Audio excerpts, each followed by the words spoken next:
Bismillahirrahmanirrahim. Assalamualaikum warahmatullahi wabarakatuh. Perkenalkan, nama saya Ahnaf dengan NIM 2210123, kelas PAI UIN Dato Karama Palu.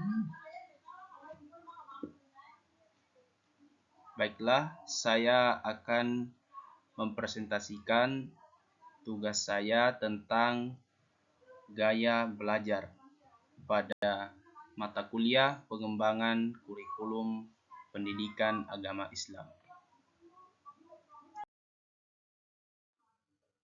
Yang pertama, pengertian gaya belajar. Gaya belajar adalah suatu cara dalam menerima, mengolah, mengingat, dan menerapkan informasi dengan mudah. Dengan mengetahui gaya belajar siswa, guru dapat membantu siswa belajar sesuai dengan gaya belajar yang dimiliki siswa, sehingga prestasi belajar siswa dapat tumbuh dengan baik melalui pembelajaran yang sesuai dengan gaya belajarnya.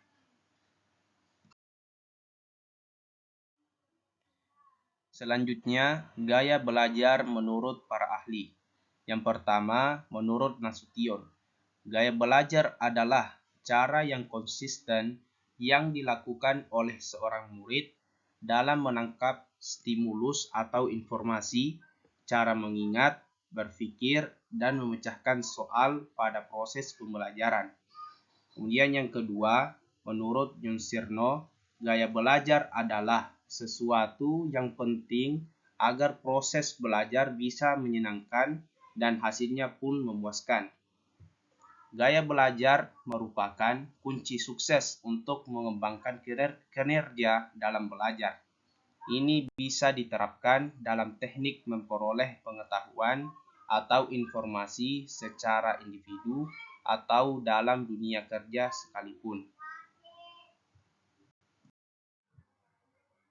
Kemudian, menurut Munif Chatib, gaya belajar adalah cara informasi masuk ke dalam otak melalui indera yang dimiliki. Pada saat informasi akan ditangkap oleh indera, maka bagaimana informasi tersebut disampaikan berpengaruh pada kecepatan otak menangkap informasi dan kekuatan otak menyimpan informasi tersebut dalam ingatan atau memori.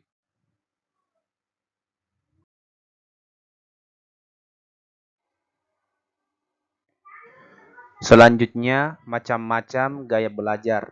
Yang pertama, gaya belajar visual. Siswa yang bergaya belajar visual yang memegang peranan penting adalah mata atau penglihatan. Mereka cenderung belajar melalui apa yang mereka lihat. Siswa mempunyai gaya belajar visual harus melihat bahasa tubuh dan ekspresi wajah gurunya untuk mengerti materi pelajaran. Mereka cenderung untuk duduk di depan agar dapat melihat dengan jelas. Mereka berpikir menggunakan gambar-gambar di otak mereka dan belajar lebih cepat dengan menggunakan tampilan-tampilan visual seperti diagram, buku pelajaran bergambar, dan video. Di dalam kelas, anak visual lebih suka mencatat sampai detail-detailnya untuk mendapatkan informasi.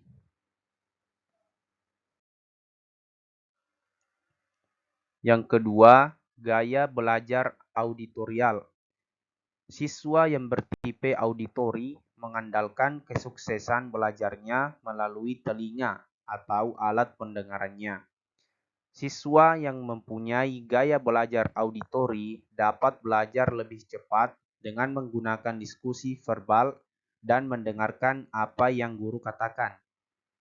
Mereka dapat mencerna dengan baik informasi yang disampaikan melalui tone atau suara, pitch, tinggi rendahnya, kecepatan berbicara, dan hal-hal auditori lainnya. Informasi tertulis terkadang sulit diterima oleh siswa bergaya belajar auditori. Siswa bergaya belajar seperti ini biasanya dapat menghafal lebih cepat dengan membaca teks dengan keras dan mendengarkan kaset.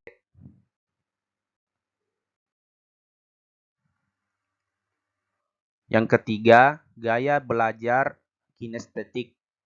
Siswa yang mempunyai gaya belajar kinestetik belajar melalui bergerak, menyentuh, dan melakukan. Siswa seperti ini tidak tahan untuk duduk berlama-lama mendengarkan pelajaran dan merasa bisa belajar lebih baik jika prosesnya disertai kegiatan fisik. Kelebihannya, mereka memiliki kemampuan mengkoordinasikan sebuah tim di samping kemampuan mengendalikan gerak tubuh.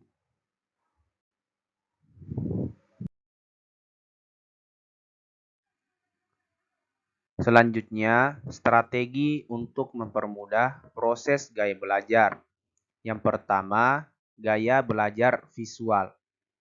Gunakan materi visual seperti gambar-gambar, diagram, dan peta. Kedua, ajak anak untuk membaca buku-buku berilustrasi. Ketiga, gunakan multimedia seperti komputer dan video.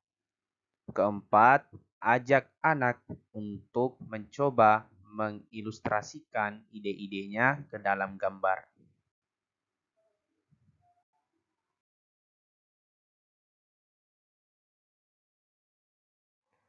Yang kedua, gaya belajar auditorial. Ajak untuk ikut berpartisipasi dalam diskusi, baik di dalam kelas maupun di dalam keluarga.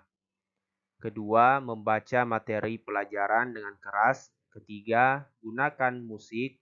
Keempat, diskusikan ide secara verbal. Kelima, merekam materi pelajarannya ke dalam kaset dan dorong untuk mendengarkannya sebelum tidur.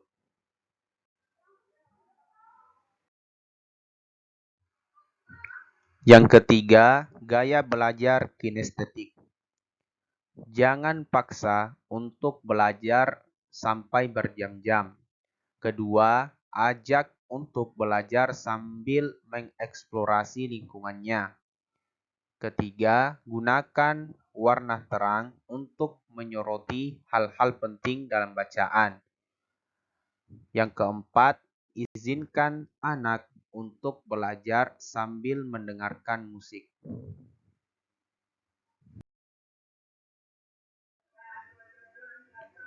Selanjutnya, dampak gaya belajar terhadap pendidikan. Yang pertama, tingkat keberhasilan siswa. Gaya belajar mempengaruhi tingkat keberhasilan siswa dalam pembelajaran. Kemampuan siswa untuk memahami mata pelajaran tentunya akan berbeda-beda tergantung pada gaya belajarnya. Oleh karena itu, penting bagi pendidik untuk memahami gaya belajar siswa agar dapat merancang model pengajaran yang efektif. Yang kedua, prestasi belajar. Gaya belajar juga mempengaruhi prestasi belajar siswa. Penelitian menunjukkan bahwa gaya belajar visual, auditorial, dan kinestetik secara bersama-sama memberikan pengaruh yang positif dan signifikan terhadap prestasi belajar. Oleh karena itu, penting bagi pendidik untuk memahami gaya belajar siswa agar dapat membantu siswa belajar untuk mencapai prestasi yang tinggi.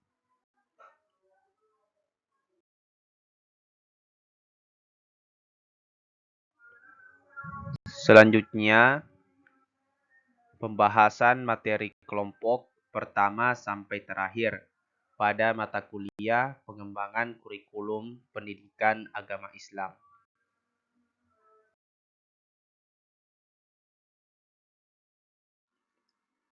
Materi pertama, landasan dan prinsip pengembangan kurikulum PAI. Pengertian kurikulum. Secara harfiah, Kata kurikulum berasal dari bahasa Latin yaitu a little race course atau jarak yang harus ditempuh dalam pertandingan olahraga, yang kemudian dialihkan ke dalam pengertian pendidikan menjadi circle instruction, yaitu suatu lingkaran pengajaran di mana guru dan murid terlibat di dalamnya. Dalam bahasa Arab, kurikulum bisa diungkapkan dengan manhaj, yang berarti jalan yang dilalui manusia pada berbagai bidang kehidupan.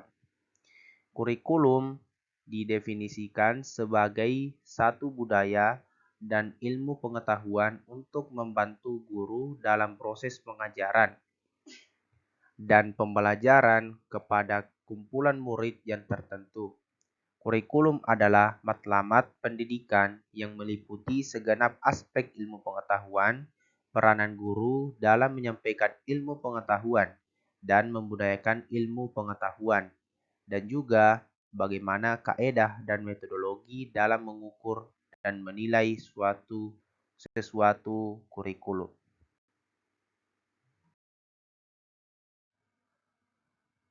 Ada beberapa landasan pengembangan kurikulum pendidikan agama Islam. Yang pertama, landasan filosofi. Kedua, landasan sosial budaya agama. Ketiga, landasan ilmu pengetahuan. Keempat, landasan kebutuhan masyarakat. Kelima, landasan perkembangan masyarakat. Keenam, landasan psikologi. Adapun prinsip-prinsip kurikulum PAI, yang pertama, prinsip relevansi. Kedua, prinsip efektivitas dan efisiensi. Ketiga, prinsip berasaskan ajaran Islam. Keempat, prinsip kontinuitas dan fleksibilitas. Kelima, prinsip integrasi. Keenam, prinsip mutu.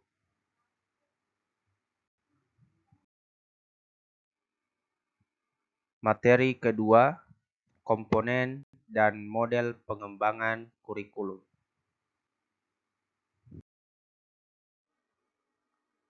Ada beberapa komponen-komponen kurikulum. Yang pertama, komponen tujuan. Komponen tujuan adalah komponen kurikulum yang menjadi target atau sasaran yang mesti dicapai dari melaksanakan suatu kurikulum. Komponen ini sangat penting karena melalui tujuan, materi, proses, dan evaluasi dapat dikendalikan untuk kepentingan mencapai tujuan kurikulum dimaksud. Dalam sebuah kurikulum, lembaga pendidikan terdapat dua tujuan, yaitu yang pertama, tujuan yang dicapai secara keseluruhan. Kedua, tujuan yang ingin dicapai oleh setiap bidang studi. Yang kedua, komponen materi. Komponen materi adalah komponen yang didesain untuk mencapai komponen tujuan. Yang dimaksud dengan komponen materi adalah bahan-bahan kajian yang terdiri dari ilmu pengetahuan, nilai, pengalaman, dan keterampilan yang dikembangkan ke dalam proses pembelajaran guna mencapai komponen tujuan.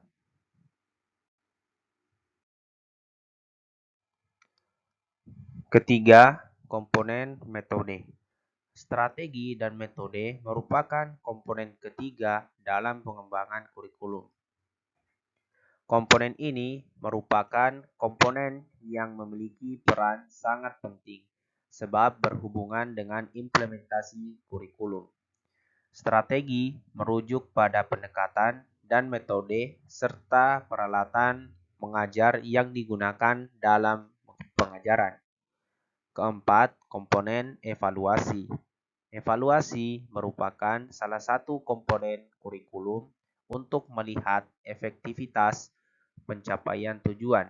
Dalam konteks kurikulum, evaluasi dapat berfungsi untuk mengetahui apakah yang telah ditetapkan telah tercapai atau belum. Evaluasi juga digunakan sebagai umpan balik dalam perbaikan strategi yang ditetapkan. Dengan evaluasi dapat diperoleh informasi yang akurat tentang penyelenggaraan pembelajaran, keberhasilan siswa, guru, dan proses pembelajaran.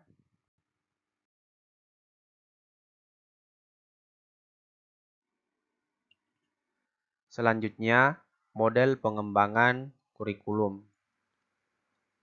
Yang pertama, top-down. Model ini disebut juga model administratif atau garis komando, merupakan pola pengembangan kurikulum yang paling awal dan mungkin yang paling dikenal. Model pengembangan kurikulum ini berdasarkan pada cara kerja atasan sampai bawahan yang dipandang efektif dalam pelaksanaan perubahan kurikulum. Kedua, grassroots. Pendekatan grassroots merupakan kebalikan dari pendekatan administratif. Pendekatan grassroots yang disebut juga dengan istilah pendekatan bottom up, yaitu suatu proses pengembangan kurikulum yang diawali dari keinginan yang muncul dari tingkat bawah.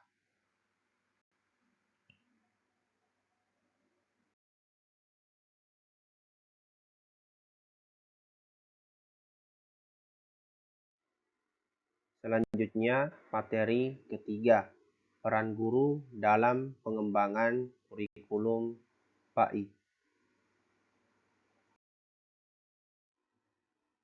Peran guru dalam pengembangan kurikulum PAI. Pertama, sebagai implementer atau pelaksana.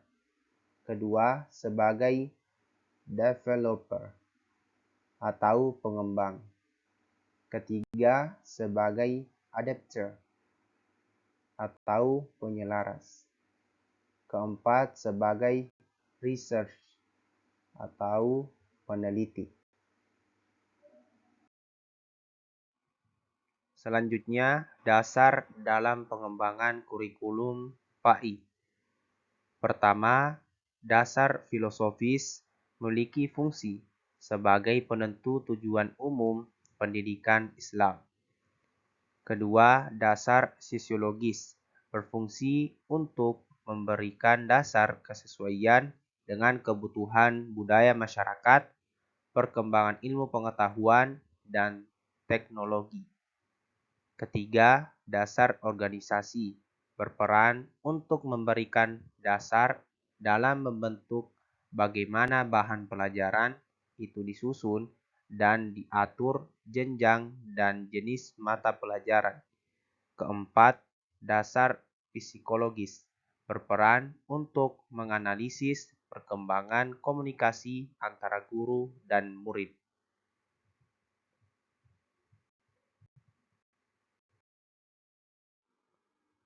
Materi keempat, dinamika pengembangan kurikulum KBK, KTSP, K13, dan kurikulum Merdeka.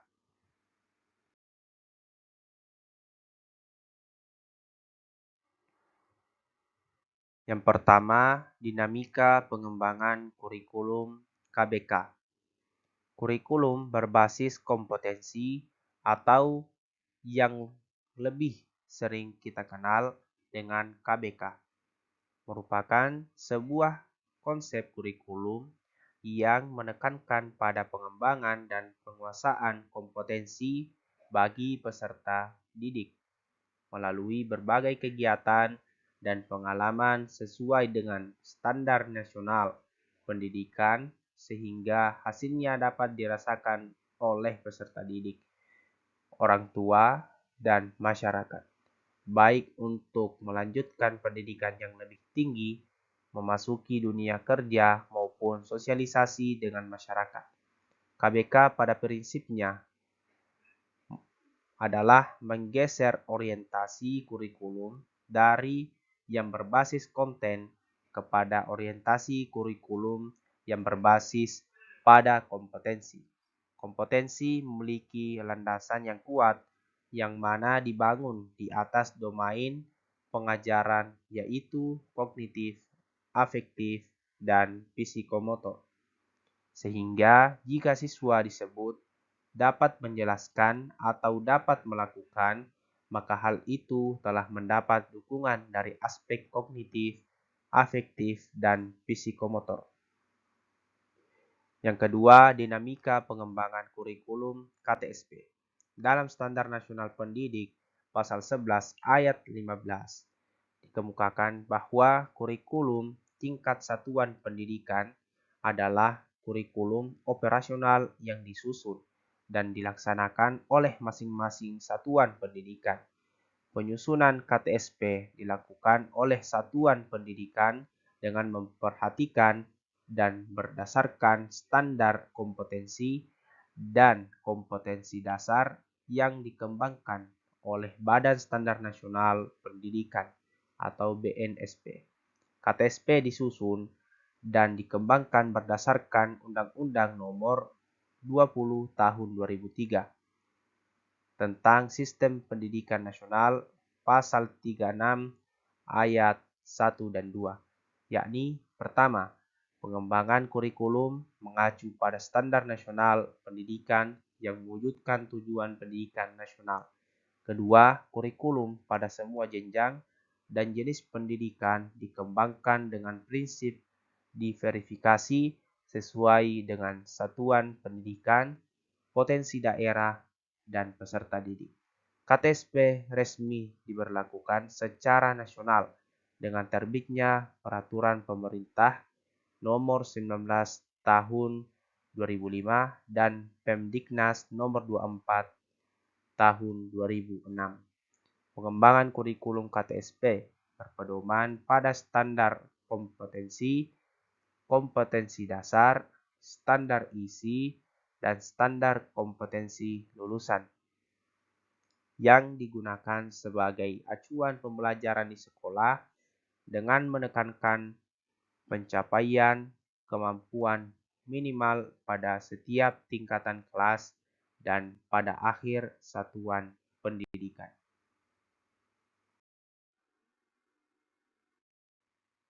Ketiga, dinamika pengembangan kurikulum K13.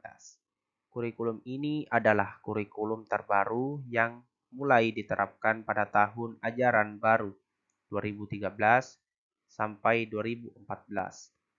Pengembangan kurikulum 2013 ini diharapkan mampu menghasilkan insan Indonesia yang produktif, kreatif, inovatif, afektif, melalui penguatan sikap, keterampilan, dan pengetahuan yang terintegrasi. Adapun elemen yang berubah pada kurikulum 2013 ini adalah pada standar kompetensi lulusan, standar proses, standar isi, dan standar penilaian. Kompetensi lulusan kurikulum ini adalah adanya peningkatan dan keseimbangan antara soft skill dan hard skill yang meliputi aspek kompetensi, sikap, keterampilan, dan pengetahuan. Kompetensi yang semula diturunkan dari mata pelajaran berubah menjadi mata pelajaran dikembangkan dari kompetensi. Keempat, dinamika pengembangan kurikulum merdeka. Kurikulum merdeka merupakan kurikulum dengan pembelajaran intrakurikuler yang beragam. Konten akan lebih optimal agar peserta didik memiliki cukup waktu untuk mendalami konsep dan menguatkan kompetensi. Guru memiliki keleluasaan untuk memilih berbagai perangkat ajar sehingga pembelajaran dapat disesuaikan dengan kebutuhan belajar dan minat peserta didik. Kebijakan Merdeka Belajar tersebut dilaksanakan tidak tanpa alasan. Paling tidak ada 3 alasan yang mendukungnya. Pertama, peraturan pendidikan selama ini umumnya bersifat kaku dan mengikat seperti aturan terkait ujian nasional dan aturan RPP, serta aturan penggunaan dana BOS dan lain sebagainya. Peraturan tersebut terbukti tidak efektif untuk mencapai tujuan nasional pendidikan. Kedua, ketidakefektifan pencapaian tujuan nasional pendidikan terlihat pada hasil belajar peserta didik di komparasi tes internasional. Hal tersebut menunjukkan peserta didik kita masih lemah dalam aspek penalaran tingkat tinggi, khususnya dalam hal literasi dan numerasi. Ketiga, kebijakan merdeka belajar yang tidak bersifat kaku dan mengikat atau fleksibel diharapkan dapat mengatasi keragaman kondisi, tantangan, dan permasalahan pendidikan yang berbeda antar sekolah.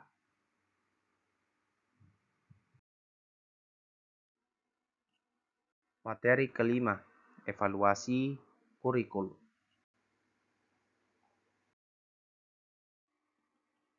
Pengertian evaluasi kurikulum. Evaluasi merupakan bagian penting dalam proses pengembangan kurikulum, baik dalam pembuatan kurikulum baru, memperbaiki kurikulum yang ada, ataupun menyempurnakannya. Sebelum suatu kurikulum diberlakukan secara nasional, diperlukan adanya fase pengembangan di mana kurikulum yang baru tersebut dirancang dengan cermat dan diuji cobakan dalam lingkungan terbatas, sebelum akhirnya diputuskan untuk disebarluaskan ke semua lembaga pendidikan. Evaluasi kurikulum dimaksudkan untuk memeriksa tingkat ketercapaian tujuan pendidikan yang ingin diwujudkan melalui kurikulum yang bersangkutan. Indikator kinerja yang akan dievaluasi di sini adalah efektivitas program. Dalam arti luas, evaluasi kurikulum dimaksudkan untuk memeriksa kinerja kurikulum secara keseluruhan, ditinjau dari berbagai kriteria. Indikator kinerja yang dievaluasi adalah efektivitas, relevansi, efisiensi, dan kelayakan program. Kemudian, langkah-langkah evaluasi kurikulum.